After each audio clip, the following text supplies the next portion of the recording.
Hidden away in a corner of Georgetown's Colony subdivision is a city park walking trail that is an almost forgotten piece of history. From Castleford, turn south onto South Lafayette in the Colony and continue to the end of the street where it meets with Gloucester.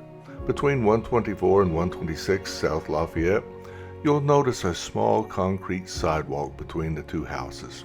This is one of the public access points. There are no indications visible from the street, but just over the hill is a weathering sign which reads Georgetown City Parks, McCracken Creek Trail. Most residents of the subdivision don't even know that this public walking trail exists, and of those who have walked along the North Elkhorn Creek and McCracken Creek, my guess is that few of them know how the trail started out over 130 years ago.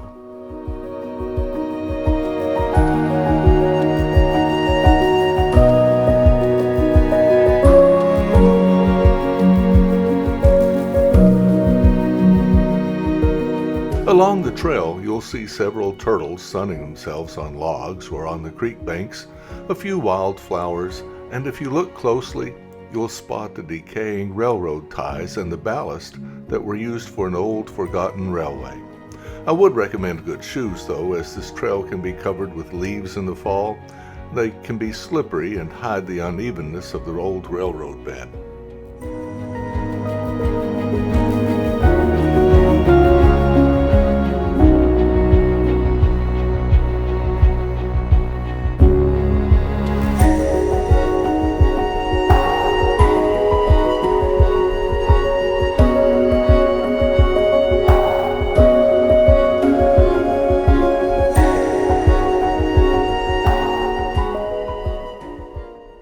There are a couple of benches placed along the trail where you can sit for a while and just reflect on things, and although you can still hear the traffic from the bypass, the golfers over on Canewood occasionally, the trail is a mini escape from the confines of this COVID quarantine right now. But what about the railroad? In 1888 in Frankfort, Kentucky, construction began on what was originally called the Kentucky Midland Railway. The name was later changed to the Frankfort-Cincinnati Railroad in 1899. This, even though the railroad had no actual connection to Cincinnati. It was nicknamed the Whiskey Route because of its service to several distilleries in the area.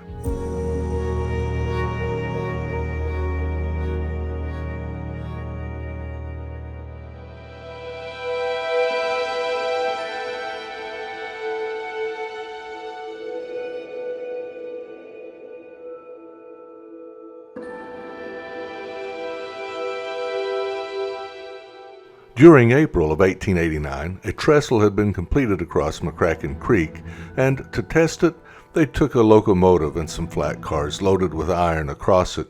While crossing, the trestle gave way, though, sending the locomotive and the loaded cars into the creek below.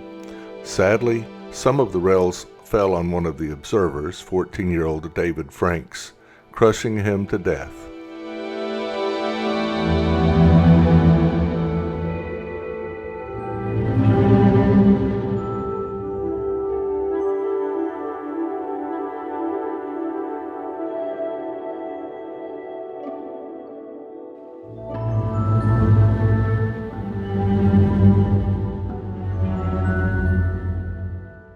Although the trestle is long gone, the supports are still there next to an artesian spring that boils out of the bottom of the creek.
On January the 2nd of 1890, the last spike, made of gold, was driven at Paris, Kentucky by a young girl named Minnie Roche.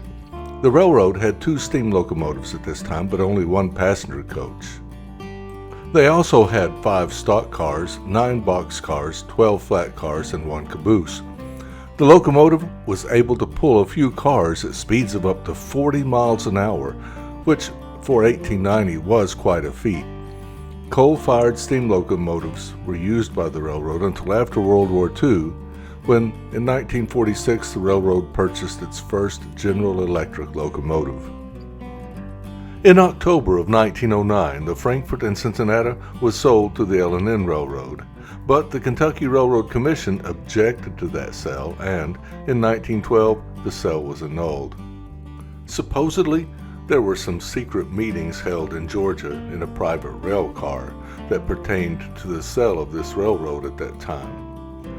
At any rate, 15 years later it was sold again, this time at a public auction where most of the bids came from the citizens of Frankfort and Lexington, Kentucky. But the railway had been built with light 70-pound rail, and in 1968 a lack of maintenance, aging bridges, and the heavier GE locomotives resulted in the railway abandoning the Georgetown to Paris spur. The railroad continued to decline until in 1985 a damaged trestle that the railway could not afford to repair caused it to shut down completely. Another convenient access point to this trail is in the Yuko-an Japanese Garden just off of Old 25. Simply walk up behind the villa, up the incline, and you'll be standing on the old railroad bed. You can follow this trail all the way back to the colony. And if you know of anyone that actually has ridden this railroad, has photos to share, or any other information about the Frankfort Cincinnati, please leave them or have them leave me a comment below. I would appreciate it. Thank you. Take care. Have a great day.